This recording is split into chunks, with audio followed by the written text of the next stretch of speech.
on va montrer comment on peut calculer un combat d'abordage. Auparavant, il faudra que les deux navires qui sont ici en abordage aient pu faire leur abordage, mais ça on le verra dans un autre tutoriel. Pendant ce tour-ci, au début du tour, ils ont manœuvré, ils sont venus en contact, on a fait le test, ce navire a réussi son abordage sur l'Anglais, et à la suite dans le tour, il y a eu les tirs, le souverain français a tiré sur l'Africa, l'Africa a pu tirer sur le souverain, tout ça simplement à demi-tir, parce que justement il y a un abordage et qu'il y a beaucoup d'hommes qui sont dans les équipes d'abordage et qui ne sont plus au canon, donc on ne compte qu'un demi-tir pendant un abordage. Et maintenant, on voit le calcul du combat d'abordage.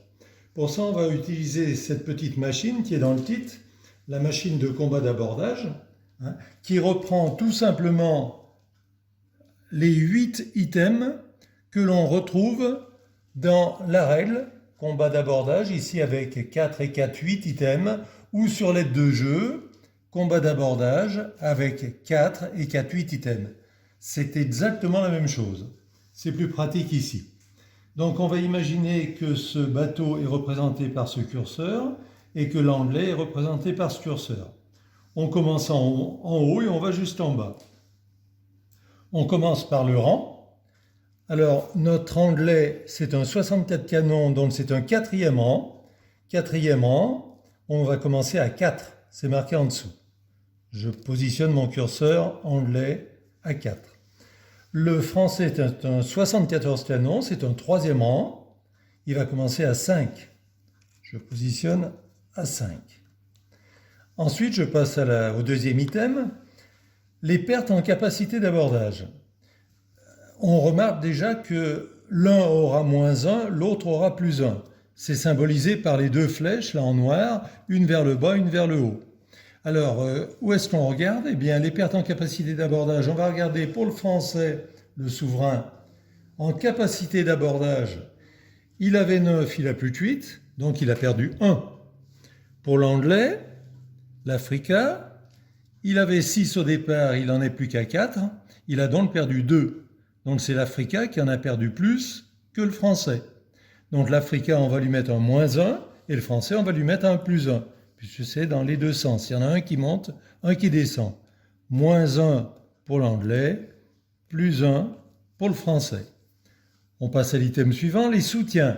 On va imaginer que dans ce tour, il y a un autre navire anglais, le Crown, qui a tiré sur le français pour aider l'Africa pendant son abordage. Donc ça va faire un soutien pour l'anglais.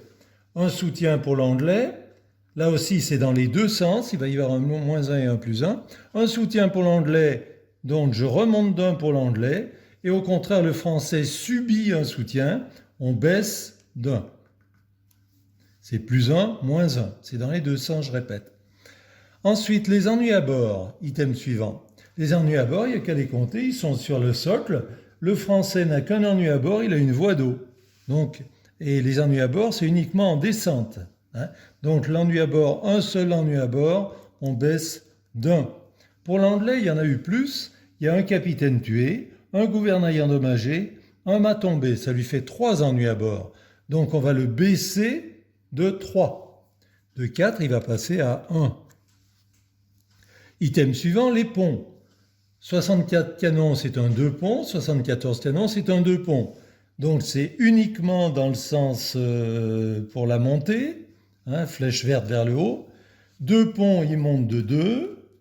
2 ponts, ils montent de 2.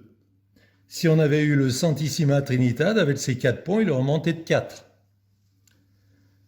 Ensuite, navire amiral. Eh bien, navire amiral, on va imaginer que dans ce combat, le souverain est le navire amiral des Français. Et qu'au contraire, l'Africa n'est pas le navire amiral des Anglais. Donc l'Anglais combat un navire amiral, et le français combat un navire qui n'est pas amiral.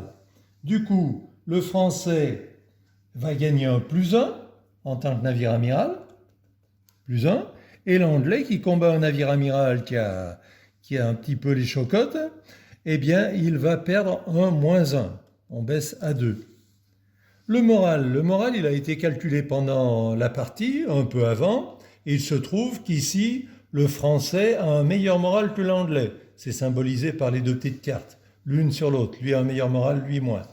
Le calcul du moral, je vous le montrerai dans un autre tuto. Donc le français a un meilleur moral, c'est dans les deux sens, comme vous voyez. Le français monte de 1 et l'anglais qui a un moins bon moral descend de 1. Fusiliers marins, les 4 nations qui sont indiquées, les Anglais, les Français, les Espagnols et les Américains, sont les seuls à avoir des fusiliers marins de métier sur leur navire. Donc là, Anglais et Français, ils en ont tous les deux. Ils ont le droit à un plus 2 chacun. Plus 2, plus 2. Voilà, on est arrivé au bout des 8 items. On arrive à quel résultat? Eh bien, le français est nettement meilleur que l'anglais. Mais on va regarder le moins bon des deux. Le moins bon des deux, là, c'est l'anglais. Et on va regarder en face de quel résultat on est. Il est en face de une perte chacun. Donc, on va faire comme s'il y avait un match nul dans un premier temps. On va enlever une perte à l'un et une perte à l'autre, même s'il est plus haut, celui-là. On regarde le plus faible. Donc, une perte en moins à l'Africa, une perte de capacité d'abordage. Au lieu de 4, il tombe à 3. Et pour le français, c'est la même chose. Au lieu de 8, il tombe à 7. Mais ça n'est pas un match nul, bien sûr. On voit bien que le français est meilleur, là, dans ce cas-là. Donc, on va regarder maintenant, pour faire la différence de résultat. Le français est à 10, l'anglais est à 3. Ça fait 7 de différence. Donc, on va lancer 7 dés d'abordage, de combat d'abordage. Ce dé, il est constitué d'une seule face avec une perte. Toutes les autres faces, il n'y a rien du tout.